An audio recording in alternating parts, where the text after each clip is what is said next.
All right, welcome to the party, pals. GRC Mafia. We got Evan popping in, which I want to pull this up right quick. Not much, just waiting on Chris because he'd be late. Come on, Evan, of all people, my man, my buddy, my pal, old friend of mine. We are here. We are ready to go. We're here to break down barriers, foster collaboration, and community, working towards a more secure future together. This is definitely a learning and growing environment. I'm going to be dropping the stage link real fast. So if you guys would like to come up on stage right after this intro, we're going to pull people up on stage. We're going to go through several resumes. I think we have 4 or 5 of them lined up for this session. And then from there, we'll just move into open discussions and just more of a, what do you want to talk about kind of thing as well, in regards to the job discussions as well. So there's that stage link. You can always come onto the backstage and listen in while I go through this section as well. I see 8-Bit, Anoop, B-Dubs. I think I said 8-Bit already. Flakinator's popping in. We also have McCoy, Jeffrey. Let's see here. Brenda's popping in. Blue Bizzle Gaming, which is over on Twitch. Awesome streamer over there on Twitch. Let's see. A whole bunch of people. Ranya's popping in as well. GRC Mafia. Also, right out the gate here, go grab your badge. So I just dropped that in the chat as well. So if you hop into our live chat channel on Discord, you could drop GRC Mafia. You'll get a check mark from the bot if it works. And you get a badge in the Discord server for the next week as well. So when you do come up on stage or otherwise, you don't have to turn on your video if you choose not to. You could just enable your mic if you prefer. Whether you're in chat or up on stage, definitely ask questions along the way, even if it doesn't pertain to exactly what we're talking about. Worst case scenario, we'll just circle back around to that. Definitely want everybody to feel comfortable to ask whatever questions you guys have. Also, share useful resources. You can drop links in the live chat channel on Discord. That's one of the biggest advantages of that. And it'll relay it to these other platforms we're streaming to.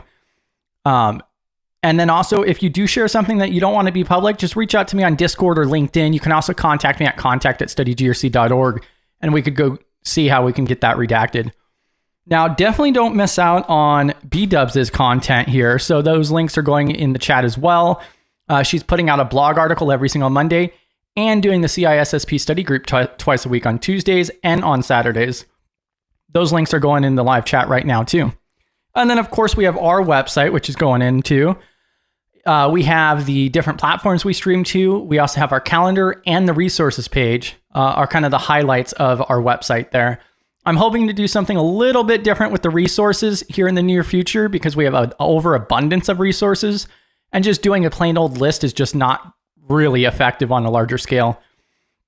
And then also, if you hit that envelope icon, you can get to our contact form where you could submit anonymous feedback along with your redacted resume if you want that to come up on the next one. Yeah, and see, like McCoy over here gets it. The blogs have been great. And not only that, but also B-Dubs is going through and doing the read-along videos as well. So you don't even have to read it anymore. You could just listen to the video at the top. Bam. GRC Mafia. Cam's popping in. Regine, welcome to the party, pal. Yeah, don't miss out on that badge. So I see right here, Lock and Key is grabbing that. Bam. All right, let's go ahead and transition on over here. Get the party started. Let's see. Any, mini, miny, mo. Which one are we going to go with first? All right, that one looks mostly redacted. This should be good. Let's send it. All right.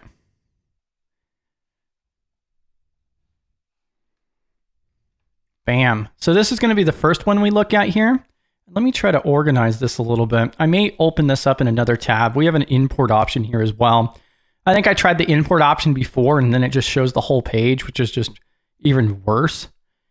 And I'm going to drop this stage link again, too, if anybody else wants to come up. Definitely drop, you guys can also drop your recommendations in chat, too. And worst case scenario, I'll come pull them up on stage as well as we go through this. I'm going to go ahead and move this around a little bit. Oh, look at that. B-Dubs coming up. I'm here. Welcome to the party, pal. Did you catch McCoy in there giving you kudos? Yeah, I responded to McCoy. Bam.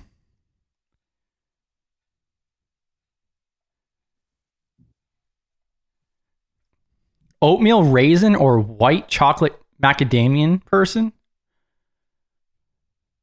Okay, there's got to be a story behind this. What did I miss in chat, people? Flakinator wants cookies. I told him I would send him cookies. Oh gosh. Cookies. My favorite are actually peanut butter. Personally. Yeah, if it has raisins in it though, it's going in the trash. Let's be honest. That's kind of disappointing to hear, but it is what it is. I mean, just be disappointed. Doesn't hurt my feelings. Like one of my favorite candies is actually chocolate covered raisins.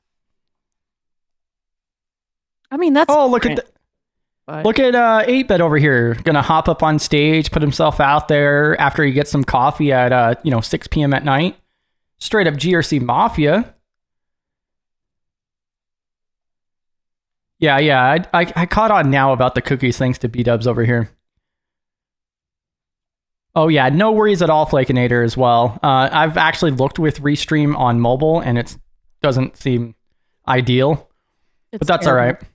It's terrible. Yeah. See, B-Dubs over here is, yep, it's horrible. Just don't even try. It's terrible. Bam. Decaf? Really? Gross. All right. What's the point? Yeah. What's the point then, 8-Bit? It's 6 p.m. at night. Why would you be drinking decaf? I mean, at least you're not using Notepad for your notes, at least. Yeah, right. Like some community members admit to. I'm surprised they publicly admit to it. Yeah, I'm not gonna name names over here, but you know who you are in chat. All right. I mean, we're talking about. Go ahead. Oh, I was gonna say we're talking about oatmeal raisin cookies. Now you give me some oatmeal chocolate chip cookies, and we're talking. I'll take some of those. All right. No raisins though. Yeah, and then McCoy over here is making tea. I actually do drink tea quite a bit too. All right, I'm going to go ahead and change that around.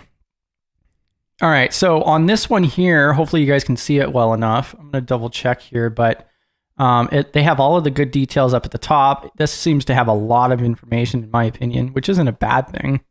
Oh yeah, you guys can see it well. Perfect, I think. Let me know if you guys want me to zoom in more. I actually might just do one more here. Oh, there we go. We could just go full page. Yeah, let's do that.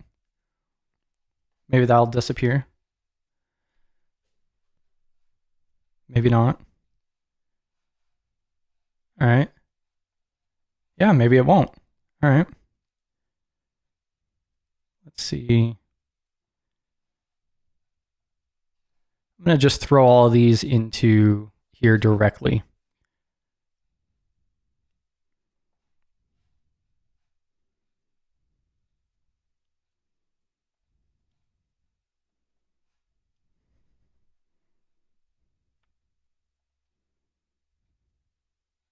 All right. So I pulled this one up for a moment. Let me find the first one here.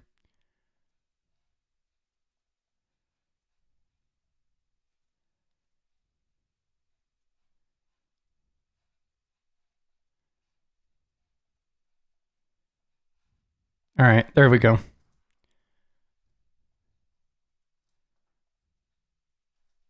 Yeah, so that hopefully works a little bit better there. And I can scale this too. It just won't let me slide on it. What do you guys think about that in chat? Flakinator, I see nothing. The screen is too tiny. Yeah, on mobile, I could definitely understand that part. It might even be better to just open this up in a tab. There's so many different options here. That's actually kind of a problem there. All right, let's see. Yeah, on mobile it would be a definite struggle, but it looks good on my screen on the YouTube side.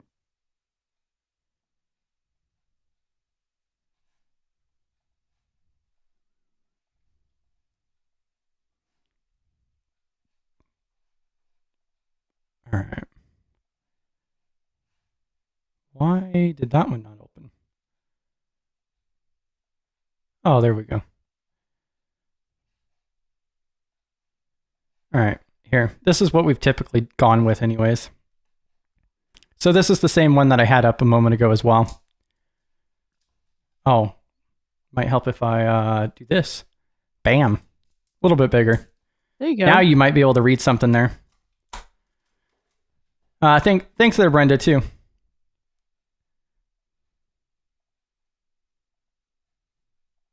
And then also McCoy saying that it looks pretty good for getting past AI. Yeah, so some of my first impressions on this, I like how the summary is a little bit shorter, results-driven cybersecurity professional and enthusiast with 4 years of experience in vulnerability management and security compliance, deploying, maintaining security tools, automating tasks. Nice.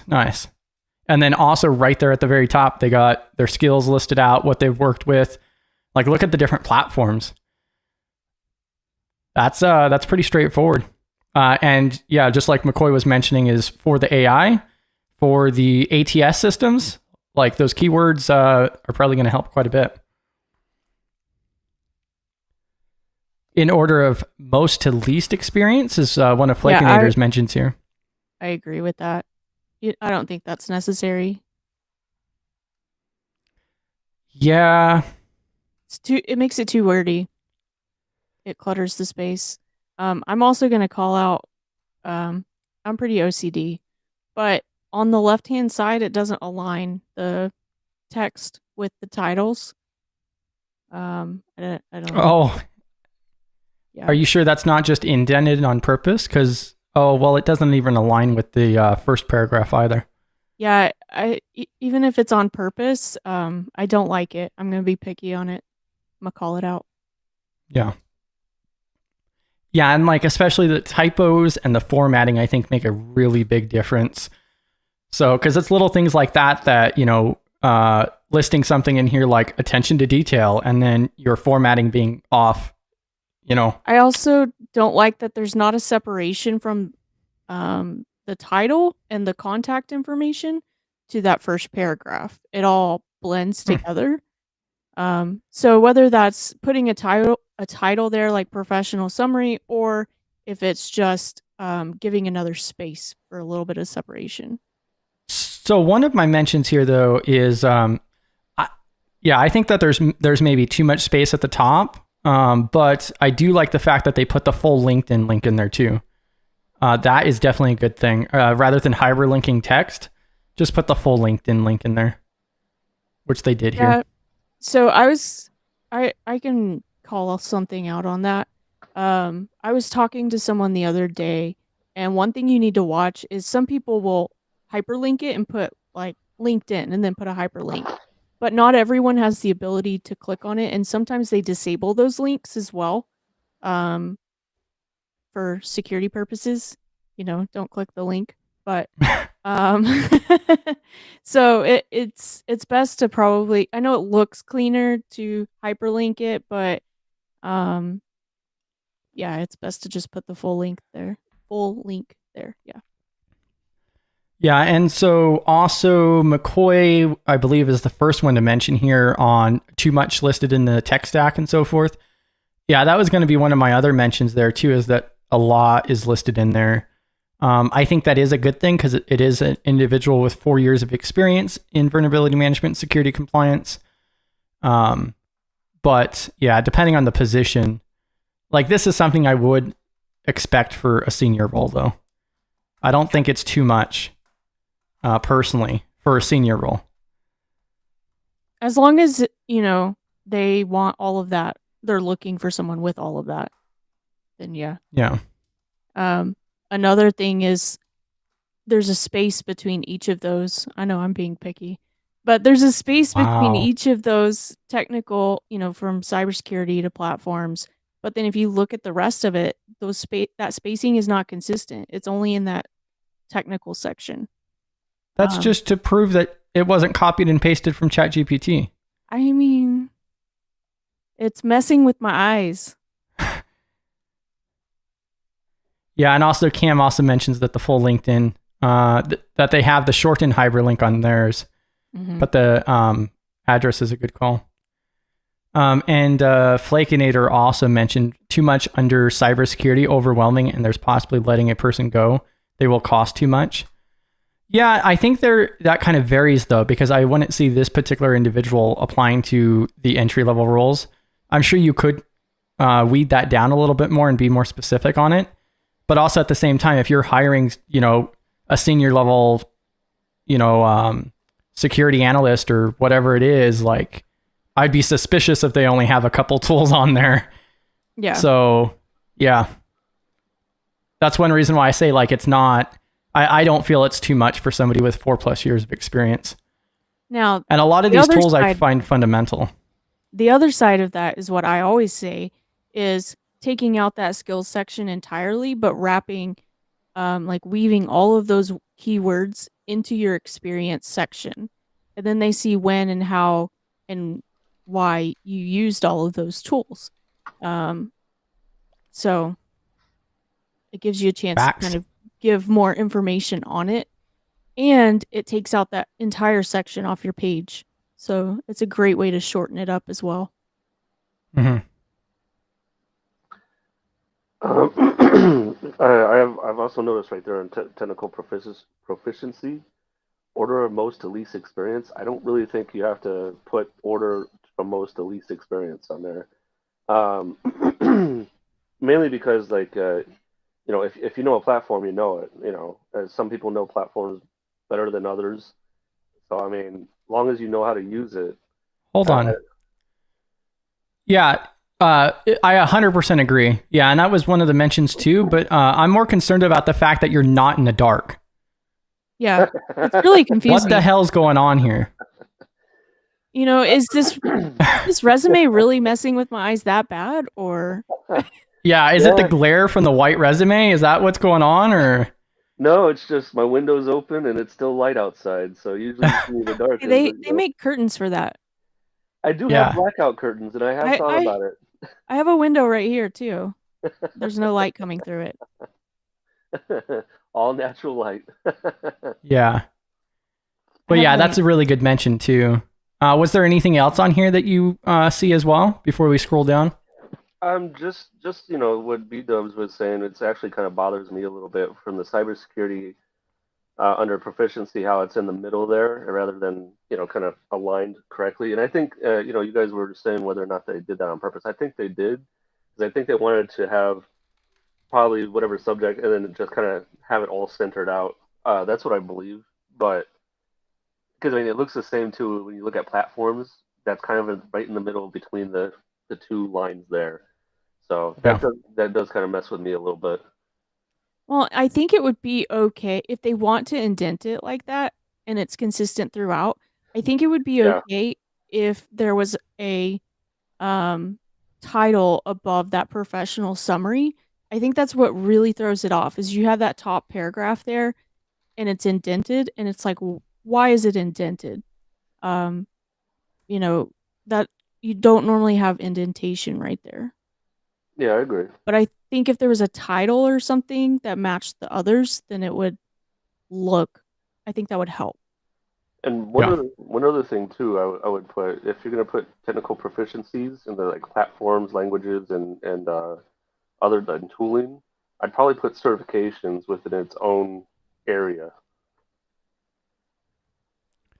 Yeah, and you can also see here that this is a one page, and so like McCoy also calls out that this is aiming more for mid to senior level, and so you can use a multi-page especially. Yeah. So, and there's been a couple mentions here too, agreeing with B-Dubs. So we have both Cam and then also Josh mention what B-Dubs was saying on implementing that into the rest of it instead. So then you could fill in another page with showcasing how you use those products. Yeah, I agree with that. Either take it out completely and weave it into your experience sections, or move that down to the bottom, because if this is a senior level role, you have the professional experience. And you want your professional experience to be first, and then you can have stuff like that below it. I agree with that. Bam.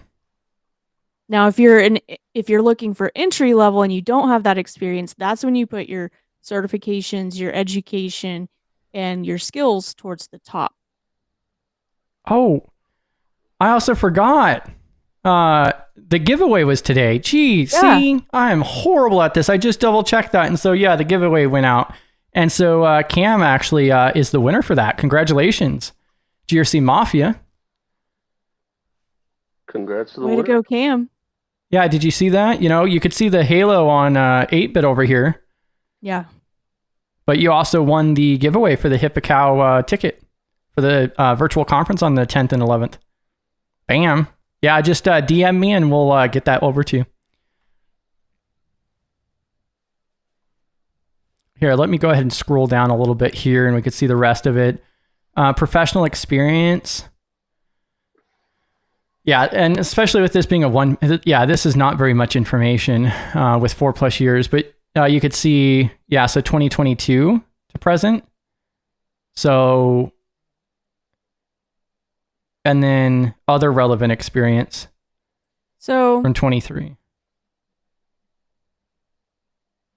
This is someone with 3 years of experience after college. So first of all, I'm going to say there's way too many bullet points there. And I think all of that very GPT. Yeah, I think all of that can be condensed. I also don't see any metrics. So what, not what did you do, but what did you accomplish? What can you bring to the table?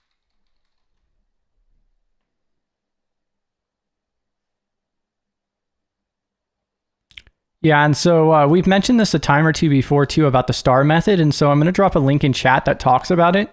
And so the STAR method is not only for you to prepare for an interview, but you can also utilize that method to list on your resume itself for the bulletin points. So I'm throwing that link in chat there. And and so they have a really nice graphic on there too that breaks it down. So explaining the situation, talk about a task or problem, describe actions, and then the outcomes. So situation, task, action, and result. I would say like a maximum of 6 bullet points, but you want 4 to 6 like really good bullet points on your most recent experience. And then as you go backwards, you want less and less. But you don't have to list everything you did. You just want to list your accomplishments. What are you proud of that you accomplished while you were there? How did you grow? What did you do for that company? Where did that investment that they spent on you, where did it go? Yeah. What measurable things did these items result in? Right. Which is like the meat of the pie of like, okay, why should we hire you? We have another 100 resumes that say that they did in-depth vulnerability analysis, but what's unique? Yeah. So, which is why like those outcomes are pretty awesome. I could definitely see how it's difficult to do that, but definitely try to brainstorm some different ideas and so forth. And you can always get second opinions on it too. It's one of the biggest reasons for this. I think it's kind of a mindset shift of stop thinking of it as what you did day to day and think of it more as what did you accomplish? A lot of, especially in corporate, a lot of organizations make you set goals. What were your goals and did you meet them? And how did you meet them? Right? So think of it more as accomplishments. What are you proud of? How did you make something better? Or like whether it's a process or a tool or an environment more secure. And something else that I actually heard from an individual recently is you could tailor those responses as well. So if, like, for an example, if you're applying to a position that works with PCI, for an example, but you've only like done one of those at a time, or you were just part of that, like as an internal auditor or something along those lines, you could still list that on there. And then you could explain like completed so-and-so in, before deadlines and under budget by 20% or whatever. Like there's all kinds of different ways you could tailor that out as well. Well, and I want to call this out. McCoy's asking, what are the most impressive metrics in cyber? I don't think it's about being the most impressive. I think it's about being honest and just showing what you accomplished. But I don't think that there's like a most impressive metric. I mean, everybody uses percentages and money. McCoy, how many CVEs you got? I mean, that would be pretty impressive. That's the only response I have for that. But yeah, overall, I do agree. Generally speaking, I don't think there's like a list of, oh, well, that's super impressive to me. I think it's just big picture. What have you accomplished and what have you done would make it impressive to me personally, but it's not like a specific metric. Yeah, and that's going to depend on the person too. So, like a job application, a job description may say, oh, we work with these 12 frameworks, but really you're only going to work with 2. So then, if you put a bunch of stuff with those other ones on there, it's not going to even be relevant. So I think one of the only big metrics there, like especially if you're like going for, let's say, a SOC role, maybe you did an internship or you are a SOC already and you're just looking at transitioning to a different company or something, then you could mention like how many alerts you've accomplished, or something along those lines that's relevant to the position itself, ideally. But otherwise, I think CVEs in the security realm is also a big one. But yeah, Jerry's still trying to catch his.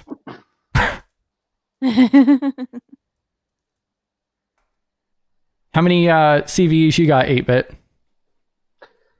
Goose eggs. Oh.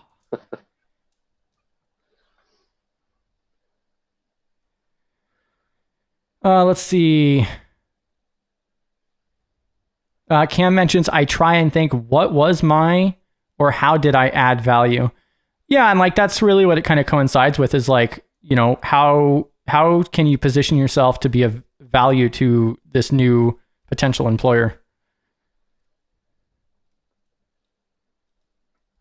Cam also mentions, I dropped a specific job description and my most recent resume into ChatGPT to analyze what I should highlight. I can't stand the way ChatGPT writes the actual resume, but I take the alignment assist. Yeah, and I think that's fine too. Yeah, I would just use a redacted resume. It scares me. Oh yeah, make sure you redact it first of all. And then second, there's nothing wrong with using ChatGPT as a tool, but don't have ChatGPT write your resume for you. And there's a big difference. Mm-hmm. That goes with anything with ChatGPT. Yes. Use it as a tool, not a replacement.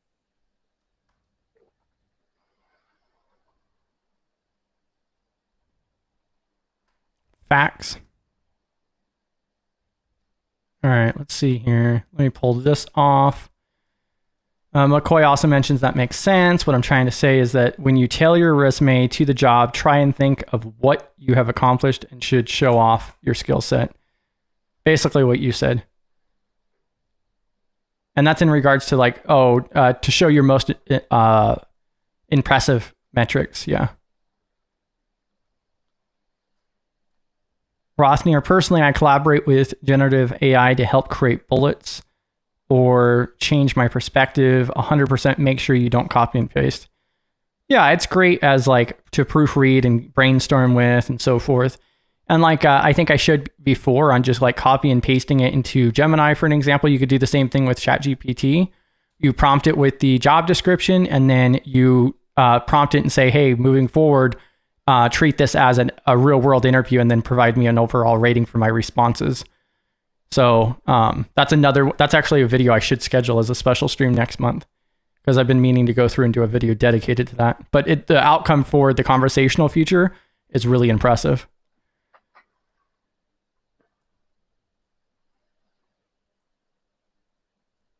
All right. Did you guys have anything else to add on this one in particular? I think one of the only other things I would say is just I think you could probably go to a second page. But I'm assuming that they had transitioned into cyber, so they don't have any of that listed there. Mm-hmm.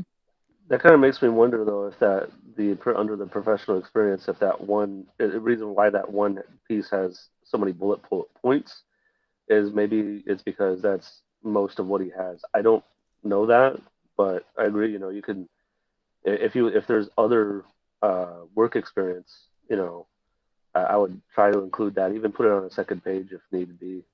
Even if it's Yeah. not in the industry, you can always, tailor it and make it applicable to the job you're applying to. Yeah, I've heard 7 years, 7 to 10 years is what most people will put on their resume. So, but it's also possible this individual could still be young though too. Yeah. I mean, from my perspective, and I have no idea, but my guess is that with that college stuff there, it looks like they went to school, they came out, they got an internship, and then they were able to land this role, but they started, because it says additional experience in other guidehouse roles. It looks like, maybe they started somewhere else, but they moved up to a vulnerability scanning analyst. So whether that was help desk or who knows. Yeah, I also want to point out too, I mean, that's like still the COVID days. So like you see here that they got the associates for cybersecurity and then they got an internship there. And then they did a Linux boot camp in 23. And then the job that they're at now was in 2022 January. So it wasn't even that long in between their internship ending and them getting the actual full-time job with the Department of Homeland Security contract. And I just wanted to highlight that for a moment too, because I think it's interesting to look at some of the resumes, especially for the people who are in industry for a while already. However, that was during COVID days too, and the job market's not like that anymore. So, yeah, I could be totally wrong, and this could be someone transitioning from another career. They could have other jobs that they could add, but from what I see on this resume, this looks like someone, a few years out of college, has landed their first job really well in it, has gained tons of experience. That's what it looks like to me. I really like what. Sorry, I really like what Rothner just said about adding. What was it to? Yeah, adding references. So the thing is, like, if the work experience is not that long, I think it'd be great at the end to put references there to go ahead and back up some of that. If I don't, again, I don't know if this person has enough work experience, but if not, I think that's a great way to kind of help supplement that. Well, and if you want to add more bullet points, because it looks like they had additional roles at the same company, make it another section and be like, I was a vulnerability scanning analyst and this is what I did. Before that, it was the same company, but I was this title from, for these dates or whatever the case, and you can add more bullets there. But I would do like 4 to 6 on your most recent, and then below that do, 3 to 4. Yeah, and so Cam had started the conversation on the references too. I do like the fact on how much we have to give on just this one page, though. Like, yeah, I hope this is useful for everybody. Now, in regards to like the references, like 8-Bit was just saying that could be a good thing. I think it does depend on circumstance. I think it would be kind of odd to have that like for every, like it depends. Like, I probably wouldn't list references in the experience itself, probably. I mean, you could. I don't see anything inherently wrong with that. No, you have the space. I would put them at the very. Yeah. Sorry. No, it's fine. Well, yeah, and like a lot of the positions that I've seen, at least, they just ask for that during the application process. And I've noticed a lot of them aren't even doing that anymore because so many people put relatives. Yeah. So yeah, I worked with a guy who literally had like 10 references on, and every one of them was a relative. And then after they got hired, they were literally talking about how they got hired because they called 6 of their family members. I was like, dude, like you should probably like keep that to yourself. Like, oh my goodness. It's like your third day, dude. Be quiet. Let's see here. And then Fleckinator's coming up. Welcome to the party, pal. Thanks. I'm finally not on mobile. Oh, geez. You made it through the war. I know, right? And you still have eyesight. I know. So I do have a comment about experience. So, and I can use it as a personal example for me, like, because I'm an IT auditor. I still have no freaking clue what I'm doing. So, but the reason they hired me was because of all of my IT experience. And they knew I had zero audit experience. So even if this is someone who's kind of new, maybe fresh out of school, it's still worth putting sometimes your previous experience on there, especially because you're going to pick up soft skills and other skills that will still be applicable and usable. So 100%. That's just something I want to make sure gets said. Like even if you're like if you're a waiter or waitress in a restaurant, you're still learning time management, working under pressure. You get your customer service. These are 3 skills that are very important. Now, are all of them really important in cyber? It depends on where you fall in cyber. But there's still something that's going to be useful. So it doesn't really matter what you were doing. Yeah, and that seems like a common thing that comes up is people are like, oh, well, I was doing customer service or retail or whatever else. There's people from all kinds of different backgrounds that end up transitioning into the security realm, and it still has that overlap. Like you said, soft skills and so forth. It's very, very unlikely you're coming from something with no overlap, nothing that translates. Yeah. So, and if you are, that's going to be way more difficult. Correct. And I do also agree about the bullets, that there are way too many bullets. Like the fact that under additional experiences, it bumps in one and there are even more bullets. Like at most, I think 5 bullets is all you really should have. That's not even 3-tiered yet. Yeah, right. Well, and that might be fine, like to get past, the AI bots that scan it. But the moment a human sees it, they're going to be like, yeah, no, they're probably just going to push it off because there's too many bullets. They're not going to look at it. Bam. All right, let's move. I think we can move on to the next one here. This next one is a 2-page. Oh, and this is another senior level. Let's see. Senior level with GRC. Interesting.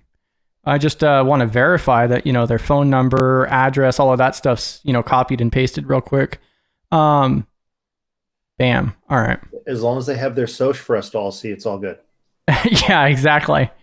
So it states up here, and I don't even know who some of these people are, especially thanks to our new system that we have. And submitting your redacted resume, you do not have to include your personal information either, but just make sure that it is all redacted out. So cybersecurity and director of IT. So this is definitely going to be a more experienced one as well. Well, I don't feel we've done very many of those. I do want to call out that LinkedIn link at the top. That's what I was talking about earlier. Is I know that looks clean and pretty, but if they are if they have it blocked to not click links, or depending on the process or whatever the case, or maybe they aren't able, for whatever reason, they may not be able to click a link. In this case, they wouldn't be able to see how to find you on LinkedIn. So, I mean, if they're good at OSINT, then they can find you, but just make it easy for them. Yeah, and McCoy also says right out the gate that they like the structure already. I think it is pretty clean off the bat, at least. Mm-hmm. So it's clean, it's consistent, everything lines up, the spacing is consistent throughout. Oh. That's very helpful to my eyes. Yeah. I agree. Oh, hold on. I want to go back for just a moment. So something I just noticed is on this resume we just went through, you could see here cred clearance. I don't even know if any of us actually caught that off the bat. Did see it. You did notice that part? Because I kind of skipped over that part. Is cred even a level of clearance? So cred, is that their certification? That's what I'm curious about. Because it may just be like, typically what I've seen is like public trust clearance or top secret, or I think it's like T4 or whatever. Well, so in my mind, I'm thinking like a certification, like maybe they got the CISA or whatever, and it's there, and then they have dash, here's my security clearance. But since it's redacted, they took all of that out and just put cred dash clearance. Yeah. I mean, to me personally, I think the clearance up top might be good, but if the creds are just if the creds are just like a cert, it's not worth putting up top.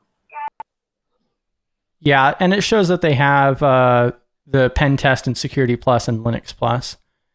So, oh yeah, and with this is the previous one we just went through. I don't think that would be necessary. Maybe the CISSP or something, but which actually that's a good mention too, because they're coming up on that time period to be able to grab that CISSP as well. I was just going to mention the clearance part because I kind of feel like they should mark like what type of clearance it is. Well, and if they do have clearance and they are working in a government job, my thought is, how did they get that clearance? So are they a veteran? Do they have military service background? If they do, you can add that in your experience section and tie in whatever it was you did in the military to transferable skills, even if you weren't in an IT role. So that could add into the experience section as well, if that's the case. Yeah, and it's definitely possible that they're just redacting it as well for this too. Let's see here. And then I just moved back over to this one again. So yeah, have at it. Have at it. Yeah. What's your takes? So far, I like it. I don't really see much to complain about. Visually, it looks clean. Yeah. You know what? One problem that I already see here: security and governance and compliance. With the little thing there. Yeah. Let me zoom in more. Bam. With the colon. Yeah. I kind of feel like the area of expertise feels too generic. I don't think it's area of expertise. Yeah, like security, governance, and compliance. I feel like that's a huge umbrella. Like it's not specific enough, Like. Well, and I think they're probably trying to be high level about it, considering director of IT. True. But like they're more than likely, especially if you look at the certifications, like this person's not applying to anything that's not management. I'd be extremely surprised if that was the case. Yeah, that's a fair point. Well, and maybe that colon is there because they're saying security, governance, and compliance, but these areas: data analysis, risk management, security. Well, and then that should be bolded or formatted differently, in my opinion, because it kind of blends in with everything else. But also, I don't think it's necessary. That can go away because it's too generic, and all of those terms are should be in your professional experience somewhere, or in that summary. And then, obviously, we haven't looked at the experience section yet, but obviously, this person, I would assume, has experience in the industry. I would move that experience right underneath that summary and move the education and professional training below the experience. Yeah, I was actually going to suggest too. We'll look at the experience background on them as well. But even if they were to just list out like 4 items of their like specialties and rename that to like specialize in or something like that, that might be an alternative as well. So I think 2 points is, I think I agree with McCoy that he would argue that this section is probably just keywords for AI, and I kind of think he's probably right. But if that's the case, a human's still going to see it, and they're going to be like, but that doesn't help me. It doesn't tell me anything, and it looks like you just kind of padded this, no matter what their position is, right? And I also think Josh is right too, that unless there's metrics in here somewhere, or stories or whatever, they don't understand how this person would help advance a business if they come in. Yeah. Well, and if that's the areas of expertise, then put it at the bottom. Yeah, and I'm still going to side with Josh over here saying that it still looks clean. I still think that's okay. I think it could maybe be modified a little bit, but I I still think it looks all right. I feel like the summary is a little long. You know, it's 1, 2, 3, 4, 5, like 6 lines, and it might have all good information, all useful information, but I do feel like it's looking at it on the page, it feels long. And I'm going to scroll down a little bit here so we could also see some of their background here just to get more idea here. So you could see operations manager for IT and cyber security director since 2020. So to present. So they're currently an operations director or manager. Then there's system and network administrator for 3 years. So they were a system admin basically. And then they also have PC technician systems engineer for a couple of years. And then PC support technician for a year. And then before that, they had a freelance computer position. I think So I'm just going to go ahead and say, go for it, B-dubs. I'm just going to go ahead and say anything over 10 years, take it off because there's a lot of experience there. As well as there's tons of bullet points. Stick with 5 to 6 or 4 to 6 good bullet points with metrics showing your accomplishments in your most recent experience. And then beyond that, try to stay, 3 to 4, and go less and less as you get further back in your history. Well, and I would also argue, like under the security education and professional training, like looking at that, it's like, that's a lot. That's way too much to list, especially in that kind of format. But it's still like, you don't probably need the Cisco CCNA because I think a lot of people consider that fluff at this point anyway. That's not on job description. It's not the cert that it used to be back in the day. It's still a good cert and it's still valid, but I don't think it holds the weight that it used to hold. The VMware Certified Professional, I don't think would come into play, honestly, as much if you're in the manager role. That CCNA is very sought after, though. That one and the Net Plus are two big ones for networking. It is to get in, but unless he's going to be a director specifically for networking, because it looks more like this is a cyber security directory kind of role, I don't know if the CCNA matters as much. Yeah, I just want to, what I'm saying is I would strongly disagree that it's not worth listing. Well, because that's pretty sought after. Yeah. I would keep that one, but also it depends on what you're applying to and what they're asking for in the job description. But I also don't think that this is too much with that experience level. It looks like a lot because they spelled out the certifications, which is good. Because you want to have both the certification spelled out and the acronym. But what I would advise is moving this below the experience section and not right up at the beginning. But that's true. Yeah. Yeah. Well, yeah, because they don't really need the education and professional training if they already have the work experience. Like if you don't, as I think which was said in the previous one, if you don't have the work experience, you move your professional training and education to the top. But if you do have the experience, which it seems like this person has plenty of, you should highlight the experience over the certs and stuff, because the certs are nice, but if you're going for the level role that you're probably going for, they're going to want to see the experience and not the certs first. Well, and you have to think about someone picking this up and taking a 5-second glance at it to see if they're going to look at it for 30 seconds. And if you have experience, you want that to be the first thing that they see. So the training and certifications are important. You absolutely need them. But if you have experience, you don't need them right there in the front page.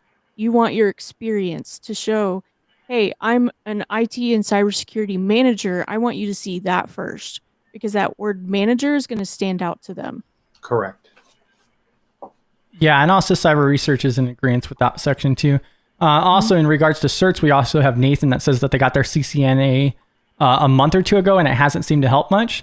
Now, of course, you should not be going after any certifications for the job. That's only one portion of the entire realm, and it makes up a very small portion of it too. Just getting a piece of paper is not going to secure you a position. Yeah, well, and my thing about the CCNA is I know a lot on Reddit in the chats about job hunting and networking and stuff too.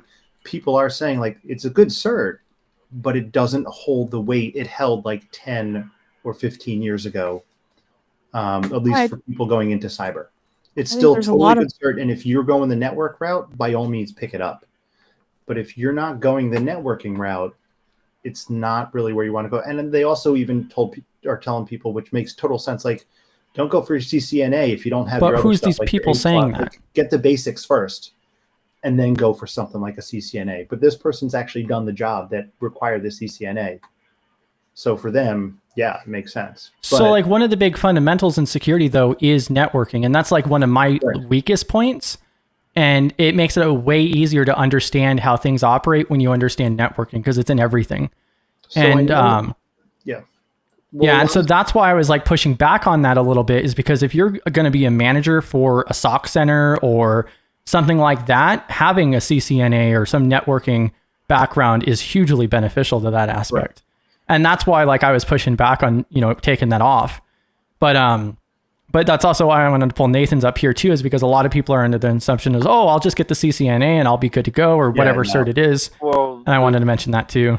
One of the things I like to point out, because I mean, the thing is how I was able to get into my career in the first place was because I had a CCNA. And that was many years ago. It's expired now, but it really is what helped me get my foot in the door. It helped me gain more experience. I mean, the thing is, like, just like a lot of people that get done with a university or they get a certification, they seem to think that they can then just go for this higher level job. It's like, no, you got to put in work. Any cert, it doesn't matter what cert it is, they're really good to get your foot in the door, and it would really help you. And when you start gaining experience, all certifications do then from there is just either attest to your skills, or it can kind of just make it kind of something just to highlight what you already know.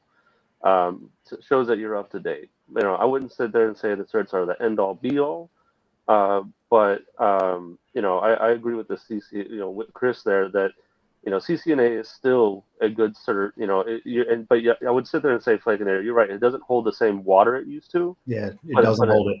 But it's still good. Yeah, but especially if you end up going into network security, it's definitely something I would consider to be a must-have. Yeah.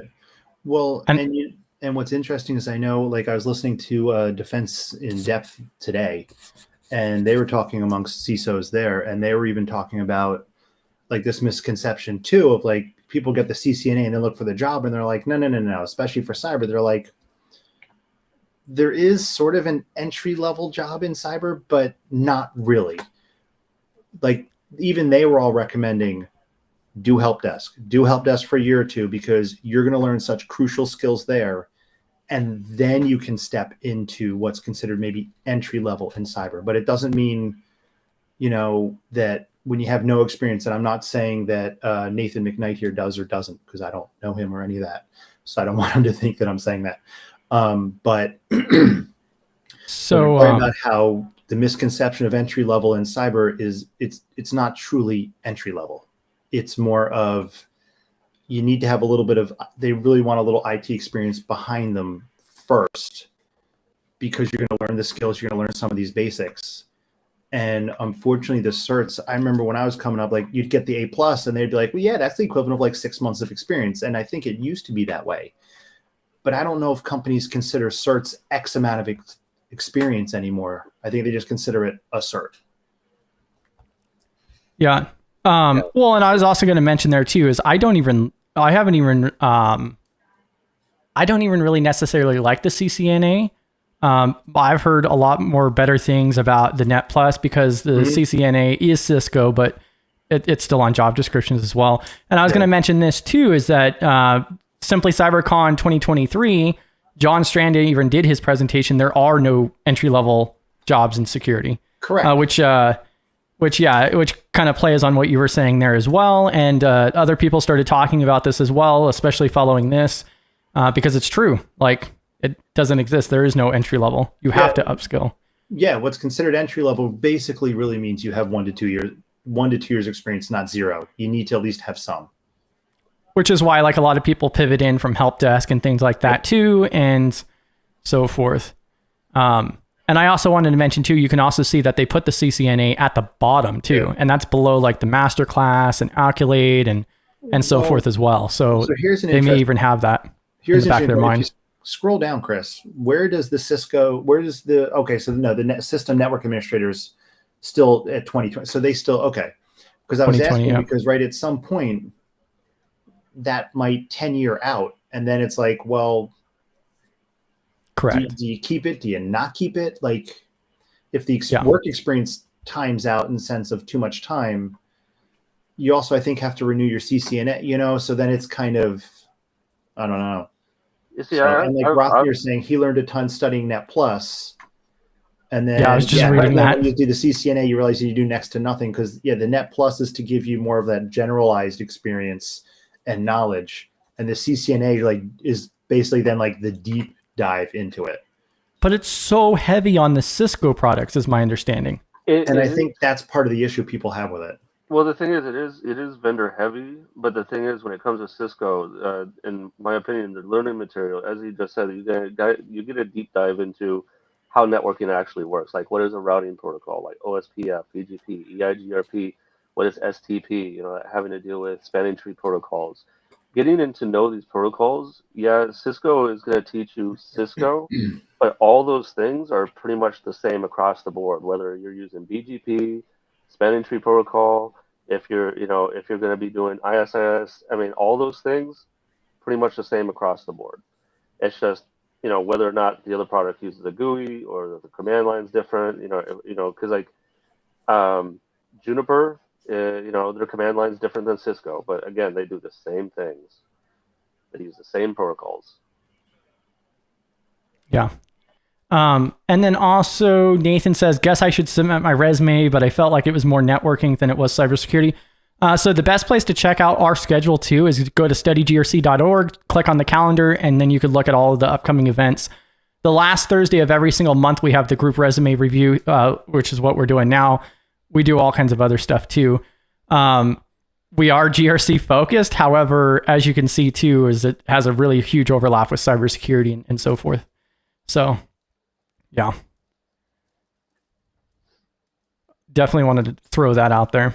Well, and I guess also too, it doesn't matter whether you're network heavy or not. It's still worth having other people look at your resume, and we've all seen different stuff and we've all been told different things. Like, like this is a pretty good resume here with some good experience, but like, I think jumped out to almost all of us is like, there's just too many bullets, and I don't see real metrics. Like it says rebuilt network infrastructure, improved system security and automated device management via SSMC and patching system using NinjaOne solution.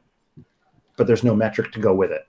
And the silly part about metrics is they could say, like improving whatever by like 40%, but no one can check that.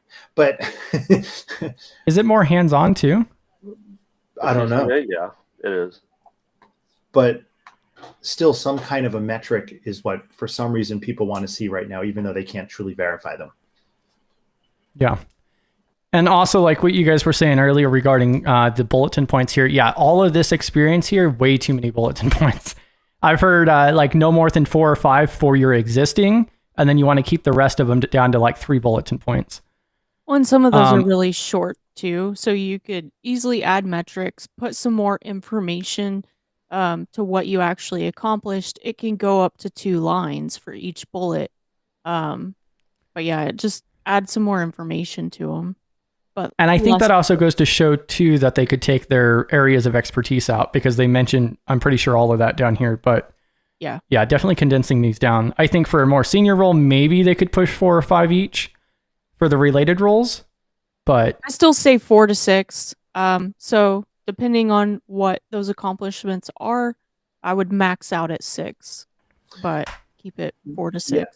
Yeah, I agree. So I mean, to me, I think this resume would be a good template resume for this person, and then depending on what the role is, they pick and choose from all these bullets in each one, and then pick the ones that are more optimized to each job to bring it down to 4 or 5.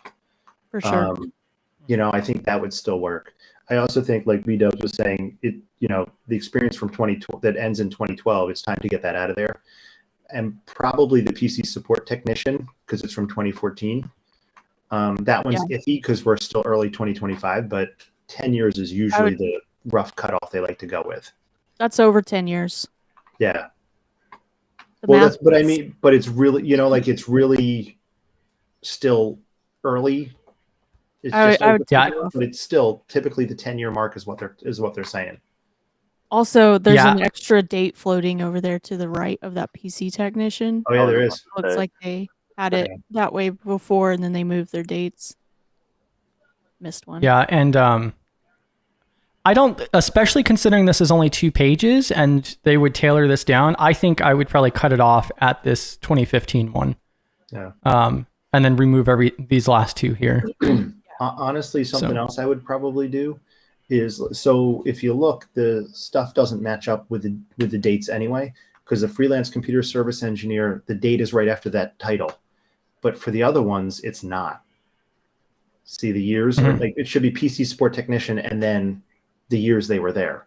Not, I assume this is the company name that was redacted and then where the date, like the consistency is not there. I would also take where this floating 2013, 2014 is. I would say all the dates should go over there and line up in a line, because from a consistency standpoint, because each one of these is a different length, which means the date in theory is going to be off slightly. It's better to be able to give, here's where the company and the job title is, and here's where my dates are. Just Yeah, from a putting format. the columns in are such a Kind of pain. do a column thing, yeah. But yeah, I personally think that the dates are fine the way it is, but I definitely see where you're coming from, because most of the resumes do have it lined up towards the right. Well, because Yeah, I see that wanna too, think but about the outline for a human when we look at it, like seeing it in like what we consider like more of 2 columns is a little bit better Yeah. for our eyes. But what's going to be Yeah. more important to me is, the manager and all of that over dates. Yeah. So I mean, as long as you're consistent in what you're doing, At least they don't have months. yeah, it's just dates. It's not the months. So yeah, True. it's consistent. Yeah, and like Roth near here, still keeping the PC tech here. Definitely yeet it. Yeah, I mean, Well, unless this person's going for a technician, well, even if they're going for a technician role, they still have from the 2015 to 2017, they still have a support role, but I don't see them even wanting to go for that with all the other experience. It just doesn't make sense. I would only keep from 2015 and sooner. 10 years. Yeah, agreed. They have projects for a very senior role too. Some of this. So IT director is listing these projects on there. So go find these projects and do them. There you go. Problem solved. Also, add some metrics in your projects. Yeah. Yeah, it's a good point. People love to see did metrics. What did you accomplish? What did you learn by doing those things?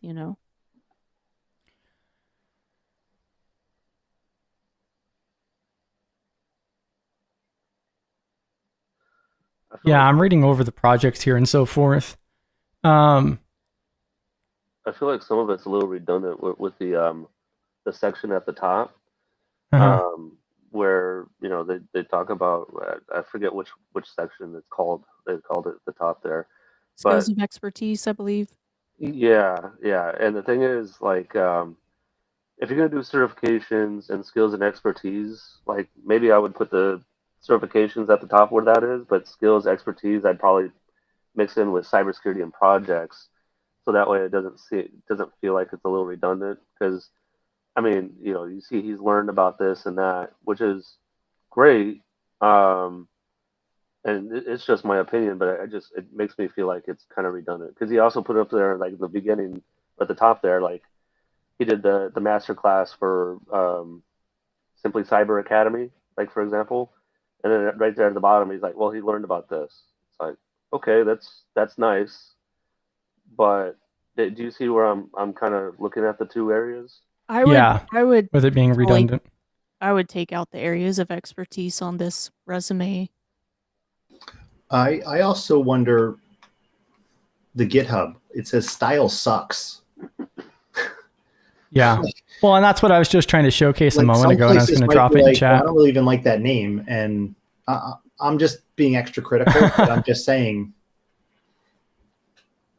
depending on the company, they might be like, yeah, no, thank you. Yeah. It's not offensive. I mean, it's not anything, but some companies really are that, like, buttoned well, up. it's just like, what is it? Like some of your social media profiles and so forth. If a company does look you up, Correct. probably wouldn't be a bad thing to keep that in mind. Oh, and if you look up their username, they have a YouTube channel too, apparently. Well, and this 10 isn't out of 10 their- not recommended. This is not their GitHub. This is what they used, or maybe it is. I don't know. Who knows? But to me, it looks like they use this tool to conceal and extract payloads from images.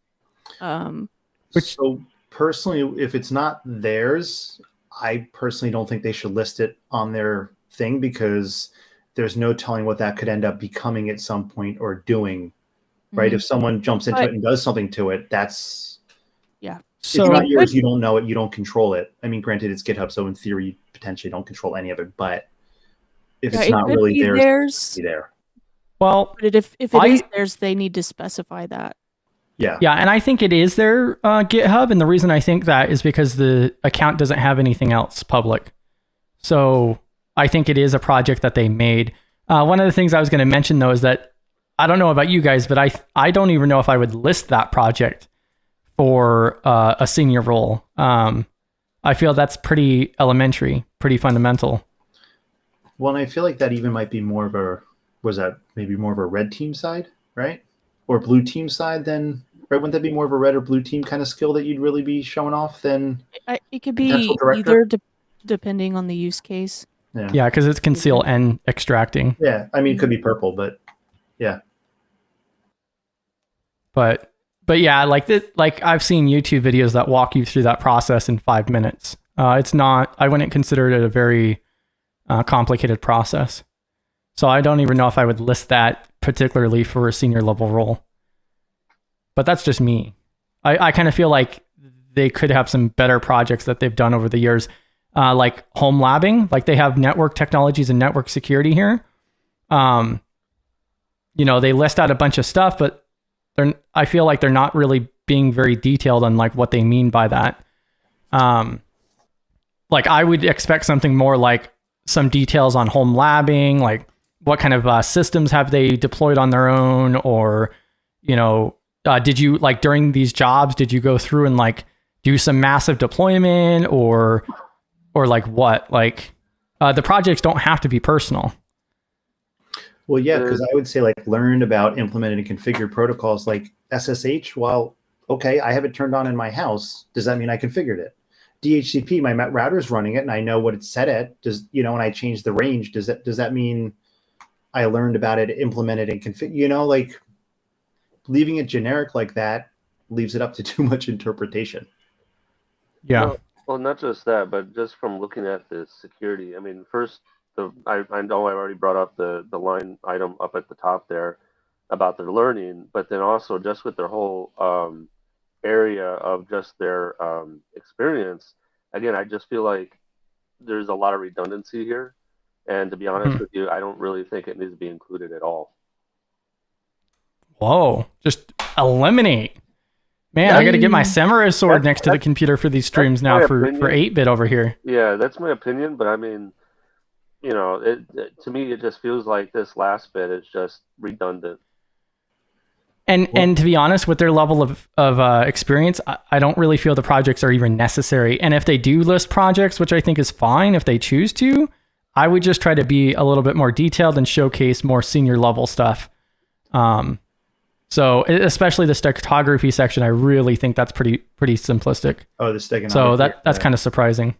Well, and and McCoy looks like he agrees with 8-bit on this one, which is fine. I agree too. Like, there's a certain point you get to where, like, if you're going for a manager director role, I don't think people are going to care as much about some of the lower level stuff you did, especially if you're going for like an entry level manager role, like this is your first experience as a manager.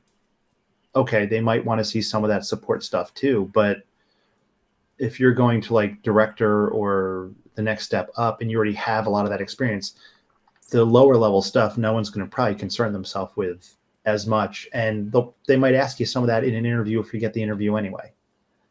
Yeah. Yeah. And like this one in particular, I think it still probably end up to be 2 pages. But yeah, after they reduce the bulletin points and so forth, and they eliminate all this stuff that 8-bit's rooting for, it'd definitely be a lot smaller. You might actually be able to throw it into 1 page, especially if they were to reorganize the certs in, like multi-column. I think the certifications are still fine. Just put them at the bottom. Yeah, if you're going to keep them all, put them at the bottom. Now, the only thing I would say, if you scroll up, Chris, to the certifications area, it mentions Simply Cyber Academy and then GRC Mastery. And it has 2 lines that one says GRC Analyst Masterclass Certificate of Completion, Cybersecurity GRC Master Certificate of Completion. I don't... Does it make? I mean, I assume they're both different, but does it make sense to have both? And this is kind of where it's not a certification. And this is kind of where I was getting at, where I felt like there's again some redundancy, like a duplication. Yeah. I mean, I think the overall resume, that when it comes down to how it's structured, is pretty much perfect in my idea. It's lengthy and there's a lot of redundancy that I think could be absolutely just taken out. Yeah, I think it kind of depends. And one of the reasons that I say that is for both of those different courses, I really don't think that somebody at this senior level would really require those anyways. But especially for somebody who is entry level, I could see listing both of those, or if you don't have very much experience, because an employer may know of one of those 2, or they might have taken it themselves. You don't find those on job descriptions at all, really. But by chance, maybe they know about the GRC Mastery, or they know about the Masterclass. And so I could see under certain circumstances putting both of them, but probably not for this gentleman here for this experience. So something else I would comment about the security education professional training area, now that I'm thinking about it, is like CISSP. I don't think you need to define it, and I don't know if you need to say it's ISC2, because if they're requesting it already, they're going to know. And where like it says the MCSA Windows Server 2012 - whatever that is redacted, I don't think you need to mention Microsoft. And for the VMware Certified Professional, you don't need to mention VMware. And like the Cisco Certified Network Associate, you don't need to put Cisco because it also already says it. And even the ISACA CISM, if people are asking for it already, they're going to know what they are. So you don't even have to define them out. But I do agree with those, because that is for the ATS. That's what I see, because I've seen on job descriptions where they actually list out the CISSP in full. So I could see that. And same thing with like Windows Server is on job descriptions as well. Correct. But what I'm saying is where it says Microsoft to the left, do we need to put Microsoft? Like, on the left. Given it's Microsoft. The one that says the VMware Certified, it's given that it's VMware, so we don't need it on the left. Just like the Cisco, I don't know if it needs to be listed on the left, because it's already there. So what I would do is like I think like 8-bit said redundant information. The Microsoft, I see what you're saying. Fine, because it says Windows Server. It doesn't say Microsoft on the right. What I would do is I would leave the VMware and the Cisco on the left, but on the right, take off the VMware and Cisco, so it's not repetitive like that. And now that Flakinator mentions that, like, quite honestly, in my opinion, you could actually probably just delete that whole left-hand side and then just put this in bulletin points. I agree with that.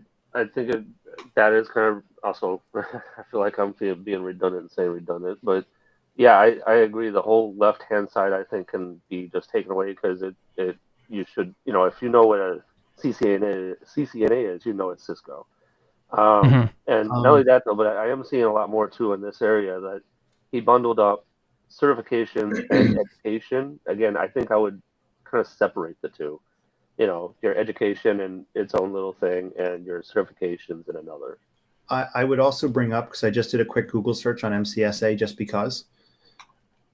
And there's one of the first hits was from Microsoft. They retired that in 2021, the exams and everything for it. So that's a lot of people are still running 2012, especially government. I just saying. but it's just something to be aware of from that standpoint. Yeah. The person, it's a retired, like I don't mention my MCSE 2000 because no one cares. It's so old that it doesn't matter. And I'm not saying this one doesn't matter, but it's also something that's been retired. It's, you know, so it's just, I can see where you're getting at that point. Just a thought on that. It's funny that you say that too, because I struggle with that, whether or not to put a certification, even if it's expired. And and people say yes, but make sure you say it's expired. And some people just say no, just leave it out. So it's kind of like it's hard to say for me, in my opinion, on that, whether to leave it in or just if you do say it's expired. Well, like what a lot of people have included on, especially these sessions here, is that it depends on the certification. If it still holds value, like the CISSP, and it's expired, then you could still list that and just mark expired on whatever date. Well, I've talked to practitioners that have allowed them to expire because they don't really need it anymore. Well, and the other thing is too, right? I mean, you got it. So at one point you knew it. And if you're doing the job that required it, why do you have to keep then paying the money to just renew this piece of paper when you're already now doing it? I mean, like me, my A+, Net Plus, and Server Plus are from the early 2000s, before the stuff actually expired and had to be renewed and all that stuff. Yeah. The only case that I would say otherwise is like if it's required for the job, like maybe they have it in their contracts that they have these people with these certs, they use it for marketing. But yeah, I think in most cases, like I think it does depend, especially on the individual. And then also Rothnier also mentions about these being different. They are different. So there's the Simply Cyber Academy Masterclass, and then there's the GRC Mastery, which is the one from Unix Guy. Those are two completely different ones for the most part. Well, that's impressive, because those two alone, I think, are like $700 together, maybe $800. Because the Unix Guys one, I think, is like $500. Unix Guy is $500, and then Jerry's is $150. Yeah. And so I've looked into it. I do plan on taking the Unix Guys course at some point. If you look in the Simply Cyber GRC Mafia chat recently, there was recently like 3 or 4 people talking about the differences between the two. And like, I still plan on taking the Unix Guys course eventually, just so I can have a fair take. I personally have looked over it, and I think that I like the fact that it has a lot more of the IT in it as compared to Jerry's. But like, Jerry's an actual professor. Like he's in academia. Like, his teaching style is phenomenal. And then also you're looking at a fraction of the price. So, but yeah, I thought that was some interesting insights from people who have taken both of them. There's like 3 or 4 people talking about it. So, and they were still saying that they didn't get as much value out of that mastery course. Honestly, I don't know of anybody's employer who has paid for a certificate. So scroll down a little bit on that experience section again. Yep. What part? So look at it. Go back up where you can see the manager, and then that next one right there. Okay. Oh. So what I want to point... No. That's not it. What I want to point out is that this may not be someone who's an actual like cybersecurity manager or director. They are, but it's with all of their background, they go from system and network administrator to IT and cybersecurity director. This could be someone who's like a director over IT, and they are trying to get into cybersecurity, but they have, talked to their employer depending on the company there or whatever the case. So maybe they have recently taken these GRC courses to learn the cybersecurity side of it and transition over into cyber, versus having been in cyber for a long time. They've obviously got a big IT background. They have the management experience, director level, but they're helping out with cybersecurity at their current company. But that could be why you're seeing some of the courses and different things. They're trying to tailor this resume into a cybersecurity resume instead of just an IT resume. And I don't know that for sure. I'm just pointing that out. Well, that would make a little bit more sense. Mhm. Also, Chris, if you scroll down to the next one, System Network Administrator, that first bullet, that first sentence, it towards the end, it says over 150 production VMs. They're missing a Mhm. space between over and 150. Well, what are you, the grammar police? No.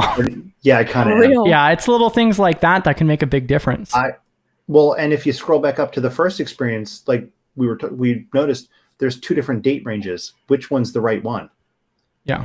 And I think there was another one, yeah, right here as And it well for could PC be Tech. that they've been at the same position. So this could be that those dates are supposed to be there, but maybe they've been at the same company and they've had these different positions at these. So the the PC technician, Well, that's one yeah, company, but everything above that is all at the same company. They've just promoted through it. So they've that is been there possible. from 2015 to present, but they've worked their way up. That's very possible because looking at the redaction part, they're like exactly the same size. Yeah. So that's a kind good of my shout out. take on that. So those dates may supposed to be there. You know, it may make more sense when it's not redacted. Maybe. But that being said, I think they could be taken off, you know. Yeah. But I feel like that may be the intention behind it. Yeah. And then Like, I yeah, think we work could probably move on to the next one here in a moment because we Yeah. still have 3 more to go through. Oh, yeah.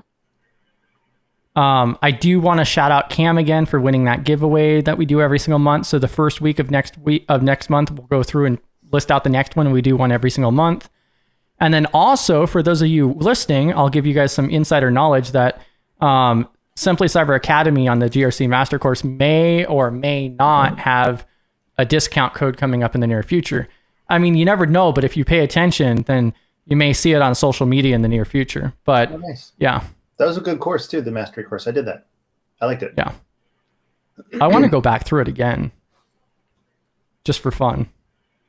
Let's see. And then also, oh yeah, there's a question too that that Save DV asked a moment ago that we can review before we transition over to the next. Yeah, usually the date on the far right is the total years with a company. I have it noted like that on mine. Yeah, and that that's makes sense. Yeah, that could yeah, after you mentioned that, it does line up actually, because it is literally the same size for the redaction as compared to that last one here. Well, so hold on a sec. So if they're doing that, then that makes sense. But then they also have to make sure, like if you scroll down to the bottom, well, I guess the bottom experience is irrelevant because the bottom 2 are coming off. But I was going to say, because if you look at the freelance one, then it doesn't line up right like it's supposed to. That one should be all the way to the right because it's just the one company. Yeah. But again, those bottom 2 should come off just from an age standpoint. Mm-hmm. Yeah, and like B-Dub said, I just learned that now. Yeah. Yeah, me too. And then also Save DV asked this earlier. So thoughts on including company details to provide context of the environments they worked in, industry, company size, employee count, direct reports count, if going for a leadership role. Well, so I wouldn't bother with company size. I wouldn't bother with employee count. Direct reports, though, you could say, you know, like I oversaw a team of 10 people or whatever. Like you could say that.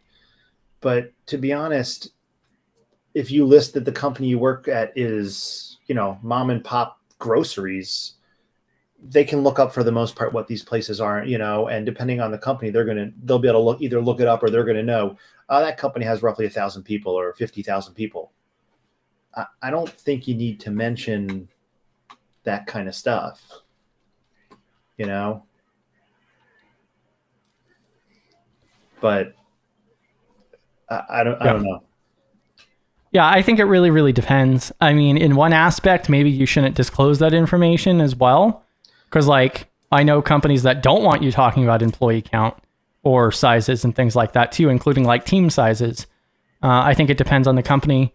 I think industry would probably be okay, depending, like, especially if you have a lot of, I don't know, manufacturing background and then you're applying for manufacturing, maybe.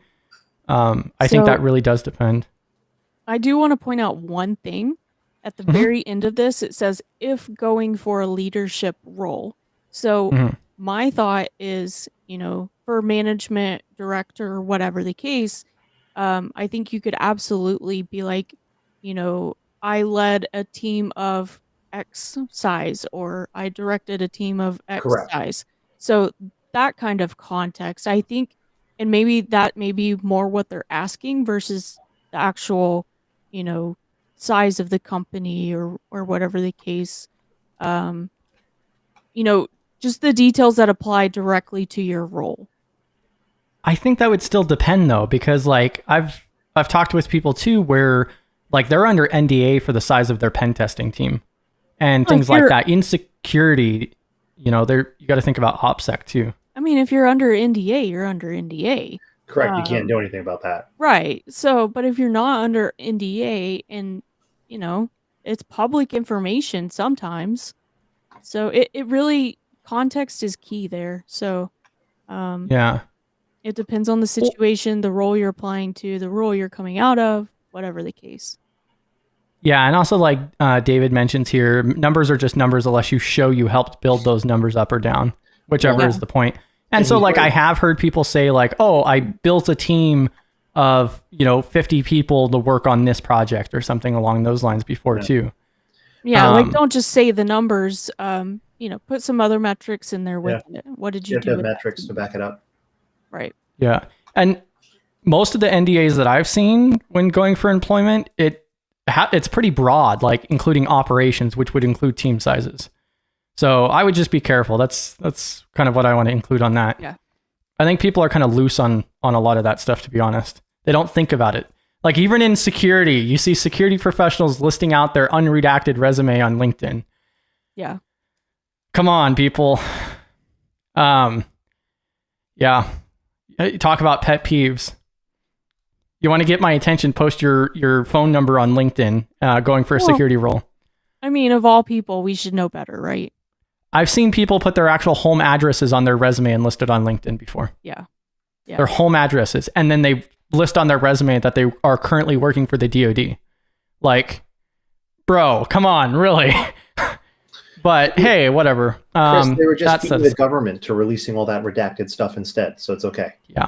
Yeah, exactly. Just leave it to the data breaches anyways, or FOIA request.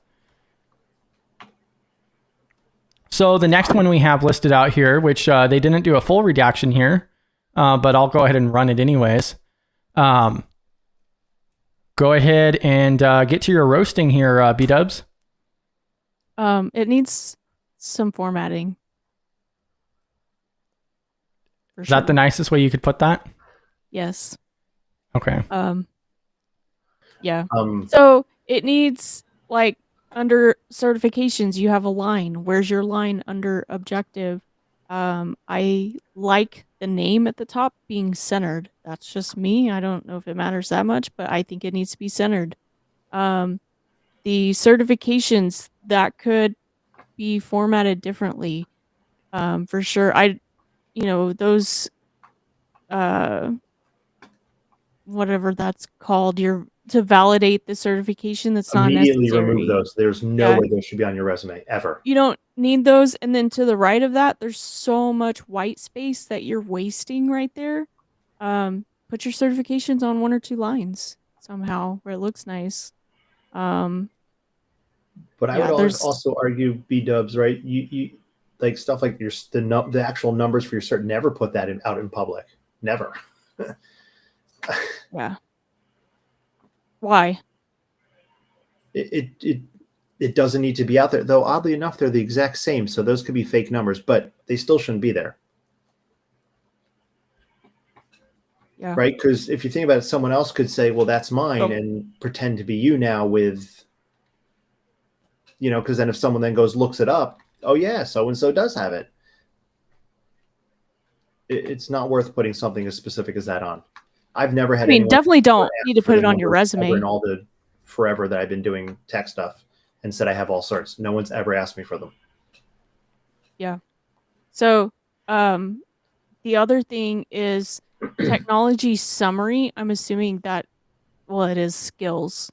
I've never seen it called technology summary, but so that's throwing me off.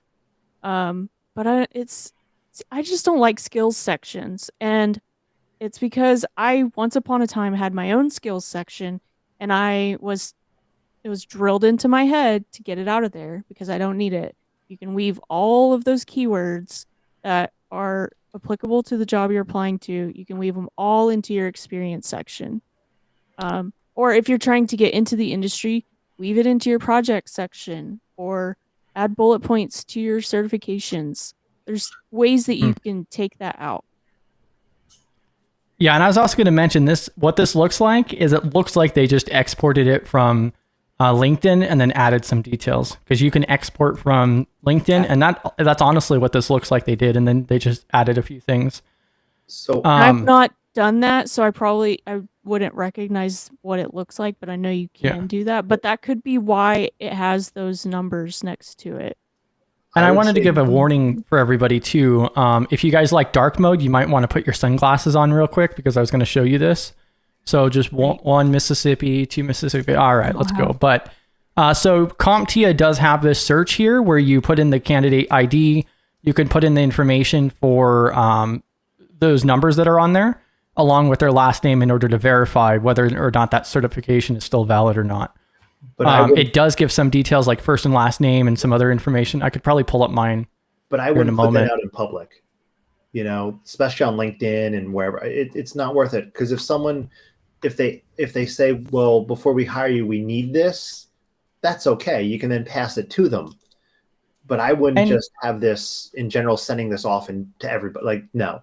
Yeah. Yeah. And I agree. And you'll also see most people who post their certifications on LinkedIn, they actually blur that out for the candidate ID and the verification number. I think it's kind of hit and miss. Like, I actually put my Credly on my resume instead, which showcases that. But yeah. I'm surprised no one's clobbered the objective. Yeah. I mean, I think this is just entirely, like, even if we scroll down through the rest of this, I think that a lot of this is just like pretty copy and pasted. Like, it kind of seems a lot of AI, to be honest. So, well, another really good call out here from David is, do you all have the context where the person that sent this is from in the world? Some places, of course, I'm having a hard time reading, but some places are, of course, not familiar to all of us. So, yeah, I mean, that's a really good call out is, other countries that are not US based, they might care. I mean, this still looks like LinkedIn, but still, other places in the world, they may not care, or, there's just different cultures and whatever the case. So. And that reminds me, because at one of the previous job readiness and group resume reviews we had a really great conversation about Canada. And so in Canada, a 3 or 4 page resume is standard. Like, if you submit like a 1 or 2 page, they think that you didn't work hard enough for it. I find that completely mind blowing, but that's like a unique thing in Canada, apparently. And like, we had several Canadians that were agreeing with it. So they're like, yeah, it's basically like the federal resume. Yeah. So if you are not in the US, we are US based, and that's where our expertise comes from. But we are US based comments. But again, I still go back to the objective. I think, to me alone, the objective would knock them out if a human reads it. Because the objective even says, seeking a challenging role to leverage my skills in hardware networking and cybersecurity. So they don't even say what they're looking for. Yeah. Like, you need to say, I'm looking for a GRC role. I'm looking for SOC analyst. What role do you want? Not generic-y, like, I'm just looking for some kind of challenging role to leverage my skills. Like, you need to let them know that you've done enough research that your objective is saying, I want this role that you're advertising. And I didn't just blast my resume to you because it was easy. Because it wasn't using Workday, and I didn't have to create a separate account for it.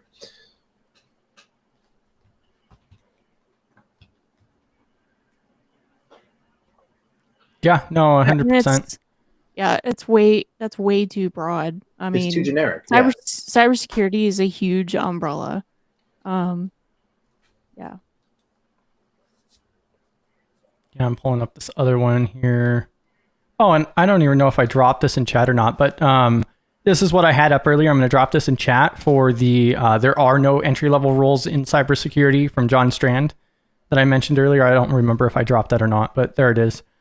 And Also- then, yeah, go ahead. Oh, I was gonna say, when you get that soundboard going, make sure you have a "Blinded by the Light" soundbite for it. I don't even get that reference. What would that be?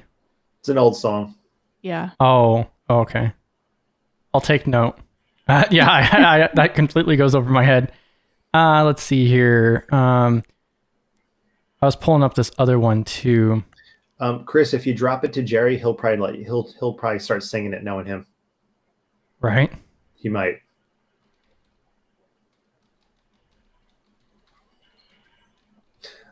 I will say, positive note. Look at those bullets. There aren't too many for each one. Yeah. I would argue, though, that you don't need that top bullet where it says company one and then bullet security network engineer. You don't need that bullet. No. Mm-hmm.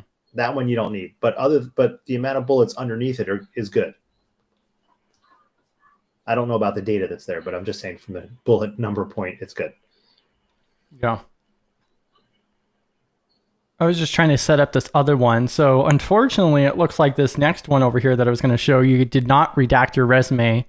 And therefore, we will not be showcasing that one. So again, we do ask that everybody goes through and redacts it. So that way your information's not just blasted on a live stream on YouTube.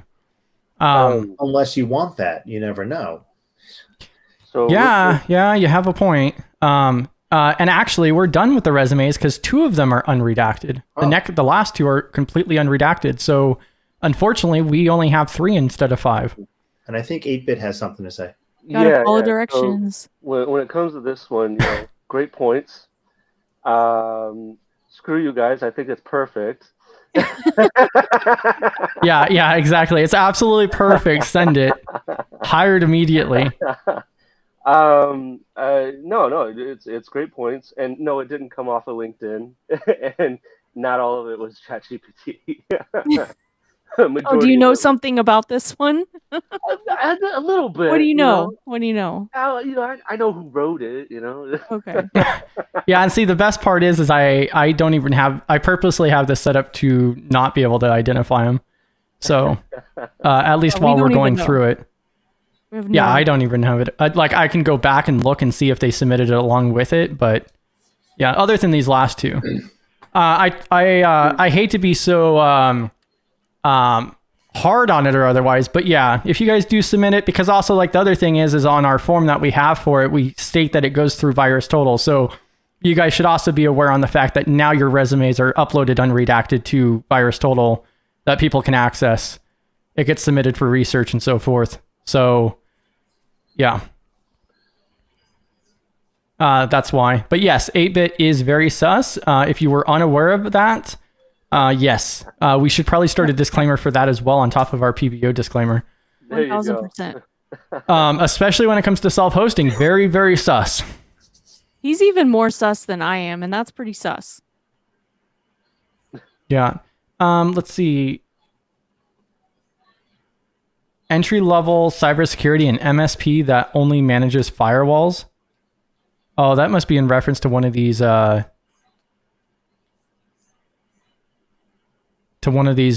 experience points here or something. Yeah, I don't think that the experience points themselves are that big of a deal. It's definitely the top part, I think, is the primary issue there, but yeah.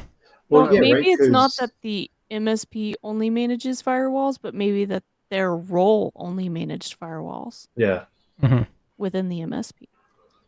Well, it's like B-Dub said earlier, right? It's 5 seconds they spend looking at it, and they're probably going to look at that objective for one. And when they're going to see the generic, it's so generic, they're going to just be like, pass. There's not any effort put into that. Correct. And that could be, not a lack of effort, but a lack of knowing what to put there. I know sometimes writing is hard, and it's hard to put your thoughts down on paper, but yeah. So it couldn't, not trying to call someone lazy or something at all. I'm just saying maybe they just need help with figuring out what words to put there. Yeah, I feel like I'm getting some hate about that, burning from the light Yeah. Well, what you're supposed to do is just roll with it and be like, oh, yeah, yeah, yeah. And then, don't announce it publicly that you have no idea what that is. Hey, it's better to ask questions than not at all. It's true. Fair enough. Yeah. This is a live stream. Anybody can see it. Yeah. It's Public. perfectly fine. You guys can, not make GIFs or soundtracks of that or anything like that whatsoever. Fish does something for next week on Thursday. Yeah. Yeah. We'll get something together for the dark mode, switch over and so forth. But yeah, that's what that was in reference to, Jason. Well, and that went completely over my head. Right. I mean, doing a resume is not easy, especially when, like, you have the four of us saying something, like all the stuff we're saying, but then you can go to a different group of four people, and they could be telling you completely opposite things. And depending on your country, what kind of industry you're going into, they might be right. We might be right. We might have parts that are right in each of them. It's hard to know. And so many people tell you so many different things. I will say one thing that everyone pretty much agrees on: do not put your picture on the resume anymore.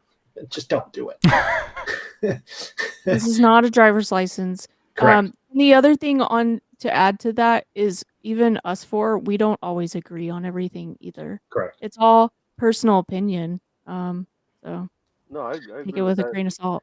Oh yeah, you guys have your own free voice, but I know I'm always right. There you go. And we have experiences with job hunting too, right? Like a resume we might format one way, which is different than some of what's being suggested might have worked for us. Mm-hmm. Where when for someone it's hard, it's just so it's so different. Maybe we tell you to format it one way, and a certain hiring manager hates it. Yeah, correct. Yeah, and that's one of the biggest things is there's so many variables out there. It's just like trying to get a position. Like there's so many things out there. I highly recommend Blanchard's thing on job hunting like a hacker series. Oh yeah. You can find that on YouTube too. That's really awesome. But yeah, especially when it comes down to the resumes, like there are a lot of tips and tricks out there. Like one of the biggest reasons why we started doing this on a regular monthly schedule is because there's so much that we could do. No two sessions are the same. And we now have these on a playlist as well that you could check out. So yeah, definitely check that out as well. But yeah, definitely just tips and tricks and advice, recommendations overall. Hold on. I think we have a disagreement going on about Blinded by the Light. Why? Well, Davey Crackett is saying it's the Bruce Springsteen song, which is one I thought we were talking about. But Cyber Stoic is mentioning something else, it looks like. Oh gosh, do we have a little debate going now? And I don't think I know the one that Cyber Stoic's talking about. Is it I a know remake? the Bruce Springsteen one. We're gonna get get in trouble from YouTube in a second when I start playing the two. Well, and the Bruce Springsteen one, if I remember right, was more of a folk song, and then there was a different group that recorded it later that became hugely popular. I think it was the 80s, might have been the 90s. And then there was disagreement if the word was deuce or a different word, and then if it was done on purpose to annoy Bruce Springsteen. But we don't need to get into that. That's a music stream of some kind, not this one, I guess. I also no, that's fine. I'm kind of curious. So yeah, let me know which one I need to get the soundtrack for. I was thinking the Bruce Springsteen one. I don't know the other one. Oh, okay. I want to bring this one up. Cyber Stoic. So I was always told that you make your objective towards the job you're applying for. What's your thoughts? Yes. So absolutely tailor it to the job that you're applying to. But more than that, answer the question that they're asking. What can you do for us? What are you going to bring to the table? What are we investing in? What are we going to be paying for in your salary? So yeah, what can you do for us? That's your sales pitch right there. Well, and I would even argue, kind of like the one resume that we said had way too many bullet points. You should have something like that, and that should kind of be your template that you use.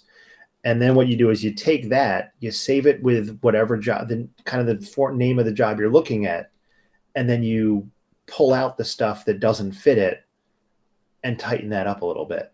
So you're kind of tweaking your resume for each job. Because then at some point, like if you're looking for a GRC analyst role, like a GRC position, you'll then now have a resume that's meant for GRC. You'll then have one that's meant for SOC. You'll have one that's meant for audit. And you don't have to then keep tweaking it, but you'll have different ones to apply for those specific roles. Mm-hmm. And I think that's similar to what Blanchard talks about too, is you just kind of just throw out all the stuff you have right onto a piece of paper, just ugly long list. And then from there, you tweak a resume based on your skill set and how it applies to the role that you're after. Yeah. And he has And his own channel, I believe, as well. What is it? So yeah, he does have his own channel. So what I've typically recommended, what I pulled up here is for Jason Blanchard. He is with Anti-Siphon Black Hills, but he goes through, and one of the things I like about this is that they do have a playlist on the Black Hills for some of his stuff here, how to hunt for jobs like a hacker with Jason Blanchard. But I typically go through and I use the Google or the YouTube search here because he's done all kinds of different casts with other channels as well that I find pretty useful. You could see here one with Cyber Skyline, and each one is a little bit different, it seems. It's not the exact same. So he has like, I don't know, probably 15 hours or more worth of job hunting advice and so forth. So that's why I was going to showcase this one. Yeah, and he helped me a ton early on. He's when incredible. I was looking to get into the industry. I mean, he helped me redo my LinkedIn profile, like on live stream. Very valuable advice. So, and he's good people. I mean, it's Black Hills. So Jason's good friend.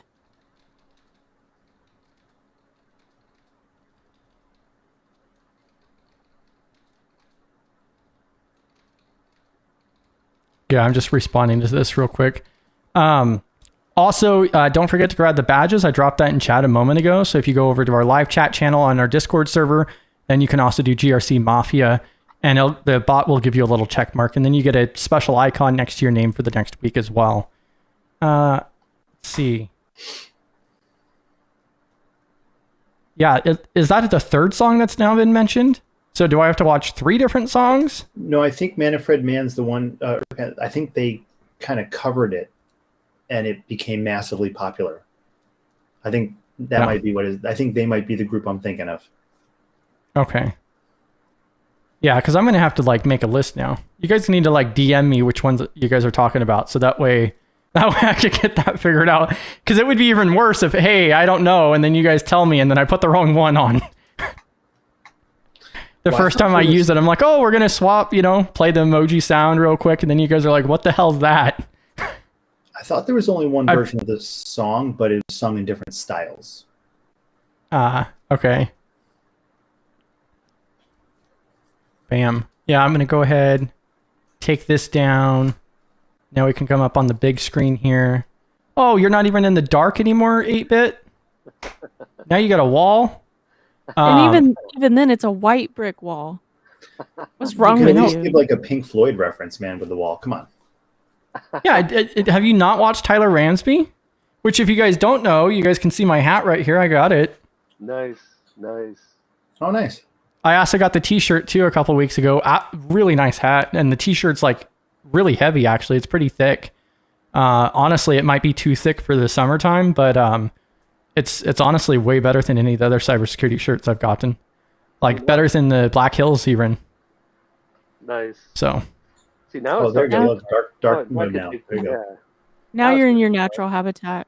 Yes, Yeah. now we're back to normal here. $20 on Amazon, you can get rid of that light from that window. Not even kidding. It's stealing. Yeah, you're giving away my secrets here.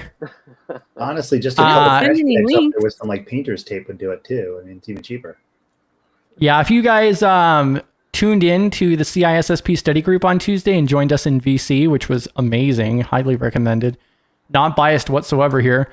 But then you guys saw me in my natural habitat because I'm never in the light unless I'm live streaming. 8-bit's over here like, what? But yeah, if you guys have any other questions or otherwise, definitely drop that. We went through, 3 different resumes so far. I'll reach out to those other participants as well and get some redacted ones for next next month, or maybe we'll do another special stream for that. Another thing that I was going to mention too is that next Thursday, on April 3rd, we also have Evan coming up, which is actually our CISO for Study GRC. And he's going to be presenting cybersecurity on a shoestring, which is, he's going to tons of facts, tons of resources and information. I have no idea how he's going to keep it less than 2 hours, but we'll find out. Highly, highly recommended. Like, yeah, it's not even a marketing gimmick. Like, I seriously like get excited about these talks that we schedule out. And then also next Thursday, I'm going to go ahead and commit myself on live stream here, kind of like PBO and the CISSP, on doing that survey. So some of you guys may have noticed there was that recommendation. I don't even remember who made that off the bat. It might have been David, who had made a comment, or Bentech. I think it might have been Bentech, about asking a couple generalized questions.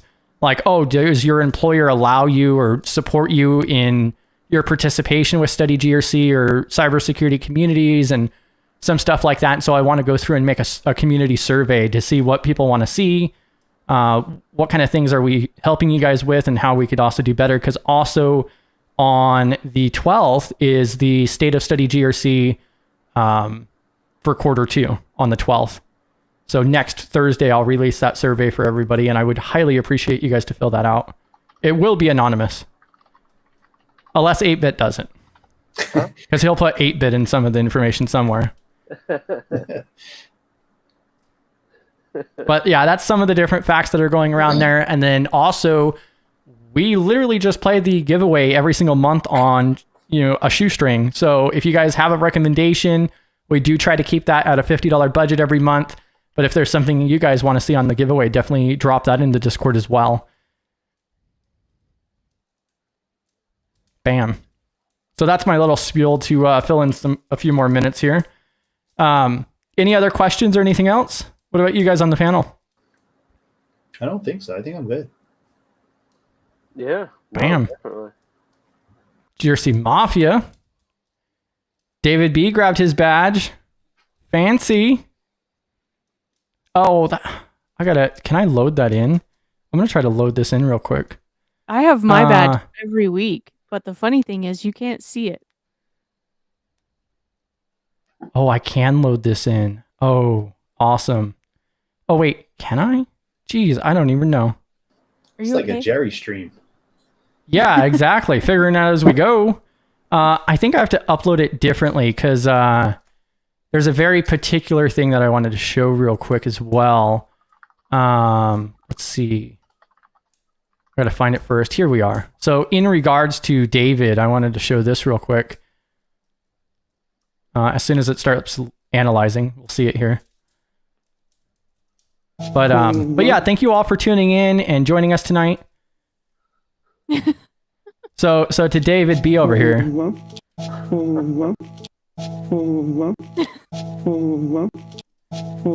Congratulations on getting the weekly badge. Highly recommend everybody else grab it if you can. Eventually, I'd like to do something special regarding that. I'm going to stop that for a second because I can only hear Jerry for so long. But yeah, bam, GRC Mafia. Yeah, exactly, McCoy. Nice hat. Nice hat. All right. If you guys do have other questions, definitely drop those in Discord or otherwise. We'll be back again tomorrow at 11 for our Friday AMA. And then look forward to the feedback and other information there too. B-Dubs, any final remarks? I need a nap. That's my final remark. Hey, we can go like 4 hours now if we wanted to. I don't have the 2 hour limitation anymore. No, yeah. I don't know. What day is today? Thursday. Yeah. Thursday. Friday Eve. So like a 2 hour Friday. episode and then a 2 hour nap segment of the episode is what we're talking. Is that what you're saying? Yeah, exactly. Yeah, so that means the next study group session is coming up on Saturday. So looking forward to that. B-Dubs is like, I'm going to be studying until 1 a.m. Yeah. Well, I'm going to be doing something, that's for sure. I don't even know what day it is. Oh, I just replied as fakes to Rothnir. I meant facts. Fakes. Oh, that's great. I think Chris needs a nap too. Yeah, and I'll also drop B-Dubs' information in there too if you guys aren't familiar, the Monday blog, but then also that CISSP study group that's going on. The VC is absolutely amazing following. Yeah. Well, and I love it personally because we go into deeper discussion on some of the topics, but we don't spend forever on it. I make sure that everyone gets their questions answered and whatnot, but also there's a lot of relationship building and getting to know people and making a friend. You know, so yeah, it's a great community environment. Yeah, having a good time. Yeah, you can meet awesome people like 8-Bit over here hiding in the dark. You're only missing the black hoodie. Come on. 8-Bit over there? 8-Bit's over here. Yeah, he's over here. Yeah, over here. Up there. Somewhere. Yeah, exactly. Flakinator, final remarks or anything to add? I don't think so. See everybody How's your new job next week? How's your new position working out? Not bad. Still learning. Pretty exciting. So it's still weird to be in a non-technical role. Yeah, you're like, wait, should I be doing this? Yeah, right. Like, yeah, but no, I'm enjoying it. People are really nice and really helpful, which is awesome. Bam. So, yeah. Congratulations again. Like, that's Thanks. awesome. I think we're coming on 4 week now, right? Last week was 3. Yeah, this is I think week 4. Bam. Yeah. I'm gonna do a timer for you, so then I could be like, 1 year anniversary. Bam. And I'll still go, I don't really know anything. Yeah, exactly. Well, in reality, right? You're still like, I'm finishing my intro courses. Well, my onboarding training. Depending on the job, right? That's actually can be true depending on what the job is. Like, right. And in theory, you never stop learning anyway, so you still don't know it all, and you're still, sometimes you still feel entry level, even if you have a handful of years in a job. Yeah. David B over here, I got friends in CISSP classes, right? I know a person. B-Dubs over here, Yeah, I know someone. I have lots of friends. They all go to the CISSP class. Right. CISSP.britwhite.io. Totally not a plug. Yeah, no, not at all. Yeah. 8-Bit, final remarks? No, I thought it was a great session. It's always good to go ahead and get feedback, and it's always good, because like Flakinator over here said, it's not easy writing a resume. Not at all. So, I mean, always getting feedback and always asking people for feedback, I always think is very good. So that way, you can always refine the process, and you can always, and not only that, resumes, decade to decade, they can change, So, I mean, and when I say decade to decade, I mean, like maybe, 10 years ago, people were looking for something else in a resume, and 10 years later, they're going to be looking for something else. Maybe it's the formatting, maybe it's the objective or something of that nature. So, I mean, these kind of sessions are, in my opinion, very important because everybody gets something out of it. Even if a perfect resume got roasted. Yeah. Hey, reminds me, I got to go back and trim that video down. Every perfect resume can still be roasted. There's always room for improvement. Keep that growth mindset. There's always room to improve. If you're already going to go through our previous job resume videos, let me know when mine was, so that way you can provide me the timestamps to trim that out. Because that's what started all this. Is it should be in the playlist for the job resume videos on YouTube. I went through and categorized all that stuff last week. And also, all of our live streams now also have the chapters built into them and everything too. Let me know those timestamps and I can go back, because that's what actually started forming this monthly session, is because I showcased mine on like our first resume review, and it hasn't been shown since. But yeah. Well, I can tell you, I know my first one, not my first one, but the first one when I was doing all the job hunting, I had someone from where I graduated from many years ago they were kind enough to provide the free service, and was just like, yeah, so much of this is wrong.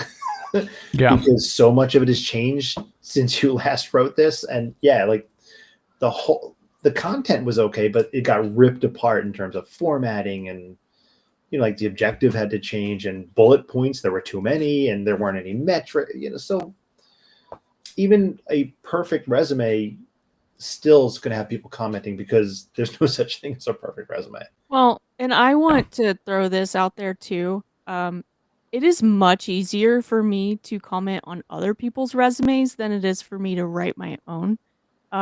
So my own, what? No, I've thought about throwing it out, but yeah, it may show up one day. Yeah, so mine is like, mine could totally be roasted, and mine is the best format that it's ever been in. But it's nowhere near perfect. There's tons of room it could still improve. So if you send your redacted resume, just know nobody knows it was yours. Make it better. But it's always great to have like that second set of eyes in someone else, because other perspectives, other people can see things that you can't see. And so I can sit here all day long and give advice on resumes. But don't ask me to give advice on my own, because yeah, it's... Well, and sometimes we're harder on ourselves than we deserve, than we should be too. So, and that applies to the resume, because I know I've looked at my resume and have been like, wow, I feel like everything is wrong on this, but I don't think, it probably isn't, but it feels like it might be. And it's especially worse if you're applying for jobs over and over and over again, and all you're getting are no's. That makes it even harder to think that there's something, that there's nothing, that there's anything right with your resume. Yeah. Just don't get discouraged if we totally roast your resume, because The perfect resume. We're here to help. your perfect resume. Because it's not just you, it's me too. It's a lot of people. It's a hard thing to put together. All right. And also on that note, there is now a new poll that is in the Discord server. So if you guys have time to go through and fill that out, we will, go ahead and collect those and run with it. Well, So and on that note as well, to add to what I was saying, Cyber Stoic, absolutely, heck yeah. Then we'll have perfect resumes. You write yours, you write mine. right. Yeah. Yeah, so we're going to go ahead and sign out here in just a moment. But yeah, I just submitted the poll in the community chat on the Discord server. The question is, should the whole Study GRC board be required to submit their redacted resumes for review for the next month's group resume review session? The choices are yes, of course, no, that's overreaching, or maybe for cookies or something in return. So we can do this. Yeah, so we could do this as a petition for the board here, which would include B-dubs. What was that, Flakeinator? Cookies don't have raisins. Yeah, as long as it's not oatmeal raisin cookies, we're good. Mm-hmm. Oh gosh. Sorry, Rania. Oatmeal raisin are the best. Sorry. Yeah, Oatmeal exactly. Oatmeal chocolate chip. Come on, let's not end the stream, losing friends here. All right. Yeah, thank you all for joining up here on the panel. Everybody in chat, GRC Mafia. We've made it to Friday Eve. Tomorrow's Friday. Congratulations. Yes? Hang on. Before you totally close it out, next month we're bringing marshmallows, and I know you can at least roast mine. I'm going to have like a little candle over here roasting marshmallows the whole time. Yeah. Yeah, there we go. I'll bring marshmallows. Yeah. That's a good one. There you go. Mm-hmm. But yeah, thank you all for attending, joining the conversations and so forth. I hope we put enough value out there and everything else. You guys have a great rest of your night. Catch you guys in Discord and see you guys tomorrow at 11. GRC Mafia.